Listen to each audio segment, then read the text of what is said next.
What if it were easy? This is a question that I stumbled upon about a year ago while browsing the tweets of Navar Ravikant. And this sentence in particular really stuck with me. I found myself making personal projects overly complex. I used to believe that I have to embark on these epic quests for everything that I wanted to create. Weeks and weeks of 3D animation, storytelling and more. While that's what I enjoy doing the most and would continue doing if I was now a retired G living in a village by the sea, I also have a more burning fire under my ass right now of making a living on the internet. Because quite frankly, I find that having a job is not something that has ever been inside my DNA. I have to play the game of the internet. And in order to play the game, I have to show up. You have to be in front of people's minds at all times. Become a household name that people can just pull up on a Tuesday evening and have a great experience hearing. In order to do that, I have to sacrifice some things. I have to place more seeds into the world, and this wouldn't be possible at the rate of my usual Herculean effort process of making YouTube videos. I need speed. And the way to achieve speed is by asking yourself, what if it were easy? What would you do differently right now so that you can leverage your time and energy more efficiently? What would you do to turn what appears as an insurmountable amount of work into something manageable, human? Here's how this question changed how I operate around my work.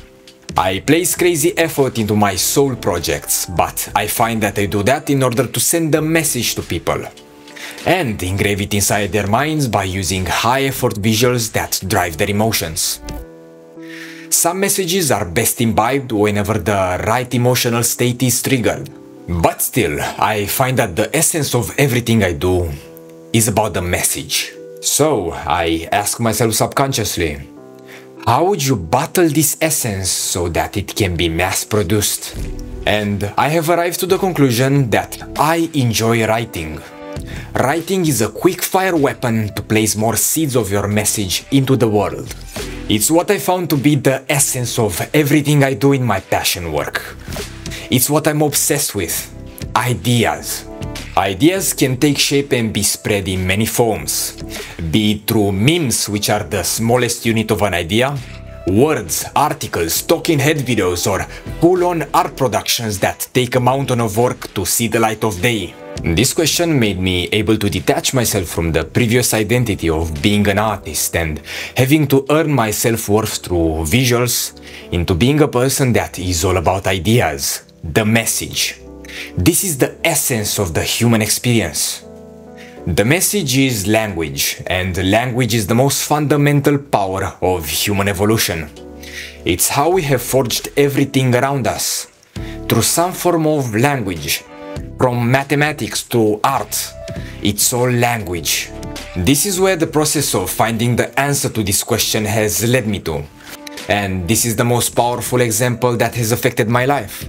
But I have a more tangible example that has to do with making one of those heroic mission videos that takes my entire spirit and sanity to make.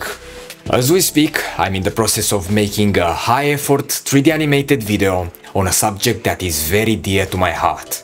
Such topics deserve special delivery into the world, and if you know anything about 3D animation and what it implies, you'll quickly find out why most people don't do it. It is hard, really hard. It takes hours and hours of building 3D environments and rendering for days at a time. So I had to simplify it.